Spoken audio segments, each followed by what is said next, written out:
show it. Good morning, everyone. Happy Thursday. It is April 10th. Lisa, Lydia, Scott here with you this morning.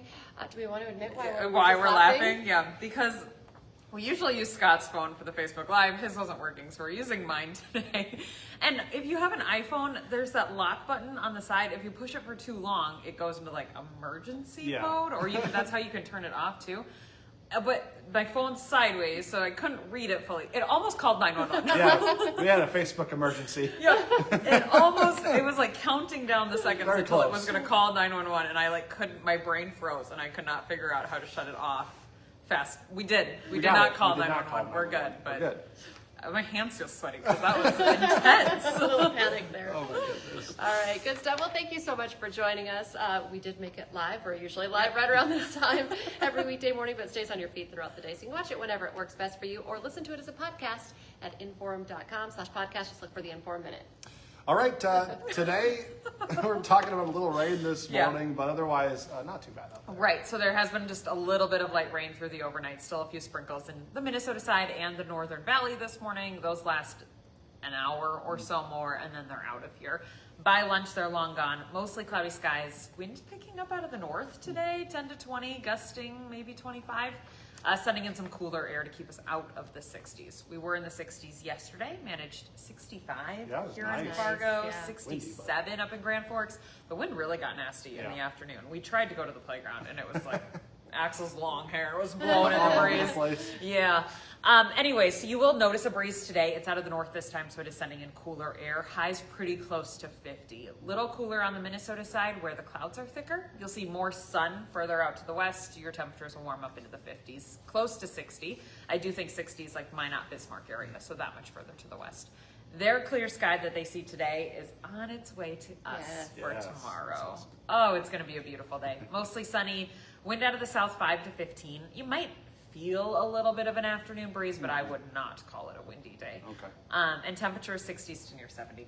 I do think 70 is manageable in southeastern North Dakota tomorrow. Maybe here in Fargo. We're going 68, so it's close. We're teetering, let's see. For the weekend, we do get to keep the 60s. 68 Saturday, 62 on Sunday, but it'll be a little different compared to your Friday forecast. More clouds, a few sprinkles on Saturday, better chance for showers on Sunday, especially the afternoon and the evening, and windy too. About 10 to 20 miles an hour for your Saturday, 15 to 25, gusts 30, 35 for Sunday, so a decent breeze to deal with.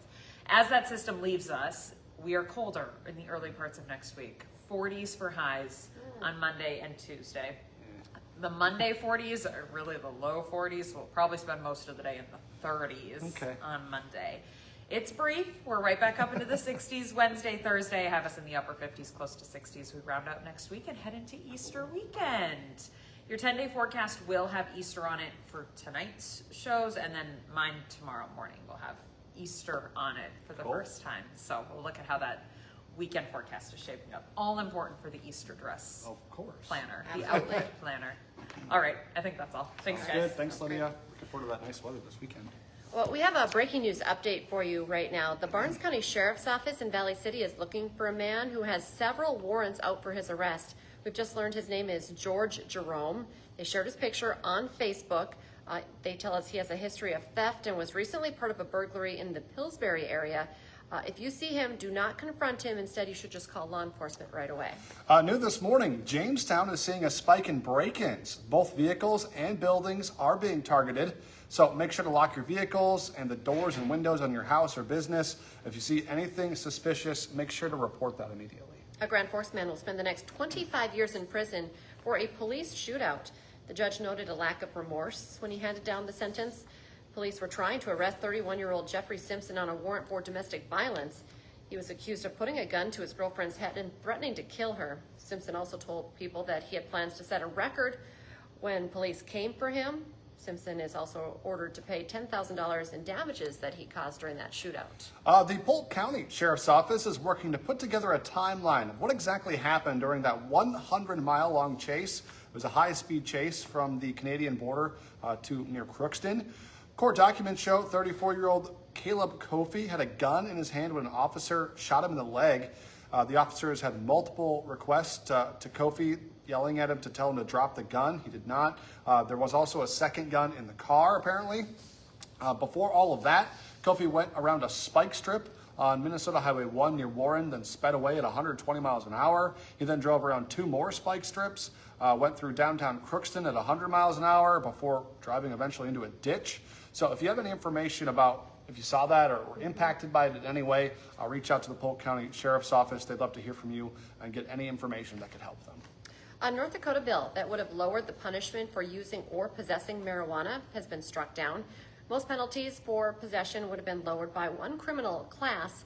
One representative said that keeping punishments the same helps keep our communities safe, but supporters of the bill noted that about 90% of drug offenses are for possession charges of small amounts of marijuana. They said it would actually allow law enforcement to instead focus on violent crime. All right, big day for Fargo's Tom Hoagie on the golf course. He tees off in the first round of the Masters at about 10:30 this morning. He got a hole-in-one during the Masters par 3 contest yesterday. We had some video of that. It was really fun to see. I'm sure he'd like to repeat that hole-in-one at some point during the big tournament. But today on Hot Mic with Dom Izzo, Dom will have an update on Hoagie's opening round in the Masters. You can watch Hot Mic from 9 to 11 on WDAY Extra. Be sure to join us for our next newscast. It's coming up this morning at 11, and then we have it covered this afternoon starting at 4, 5, 6, 9, and 10.